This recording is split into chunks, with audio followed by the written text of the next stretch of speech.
Radio Bref, l'effondrement. Bulletin quotidien du 28 janvier 2025. Sur le plan international. Aux États-Unis, Donald Trump a ordonné par décret la construction d'un bouclier antimissile de type dôme de fer pour protéger son pays de potentielles attaques extérieures. En parallèle, les expulsions massives d'étrangers en situation irrégulière se poursuivent et devraient atteindre 1 million d'ici la fin de l'année, d'après le souhait du nouveau président. Les reconduites sont menées à l'aide d'une dizaine d'avions des douanes, dans chacun desquels prennent notamment place 15 à 20 gardes pour l'escorte. Ils décollent de 4 aéroports situés en divers lieux du territoire américain et les personnes expulsées peuvent emporter un sac de 20 kilos chacune. Par ailleurs, à la suite d'une décision présidentielle, Google Maps va renommer le golfe du Mexique en golfe d'Amérique. Danemark. La première ministre danoise Mette Frederiksen est arrivée aujourd'hui à l'Élysée où elle a été reçue par le président français Emmanuel Macron. Après Paris, elle se rendra à Berlin et Bruxelles pour renforcer l'unité européenne face à la convoitise de Donald Trump sur le Groenland.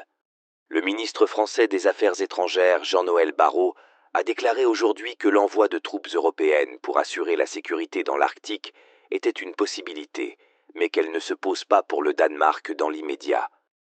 En Serbie, le Premier ministre serbe a démissionné aujourd'hui après 3 mois de manifestations contre la corruption. Le mouvement de contestation populaire est né après l'effondrement mortel d'un auvent de la gare de Novi Sad qui venait d'être rénové. Les nombreuses manifestations ont éclaté pour dénoncer la corruption et la négligence des autorités. Au Proche-Orient, depuis 24 heures, les déplacés de Gaza peuvent rentrer chez eux dans le nord. Toute la journée d'hier, une file ininterrompue de charrettes et de piétons surchargés de bagages, avec des matelas et des sacs sur le dos, ont emprunté la route littorale. Quant à présent, 300 000 personnes sont revenues à Gaza. Après un déblocage des négociations entre Israël et le Hamas, 3 nouveaux otages israéliens doivent être libérés jeudi, 3 autres samedi. Un porte-parole du gouvernement israélien a annoncé que 8 des otages libérables dans la première phase de la trêve sont morts.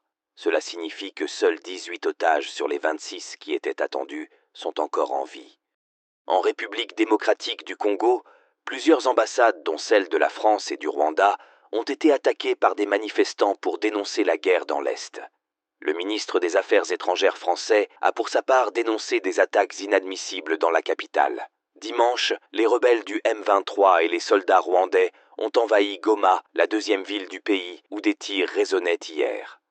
En France, dans une lettre datée du 19 janvier adressée à l'ensemble des gendarmes, le patron de la gendarmerie nationale, Hubert Bonneau, estime que depuis l'invasion russe en Ukraine, la possibilité d'un conflit armé et d'une agression du sanctuaire national doit être sérieusement envisagée. Le général évoque l'hypothèse d'un engagement majeur. Il ajoute que les évolutions politiques aux États-Unis, avec leurs possibles conséquences sur l'OTAN, vont sans doute pousser l'Europe à s'engager plus avant pour sa propre défense.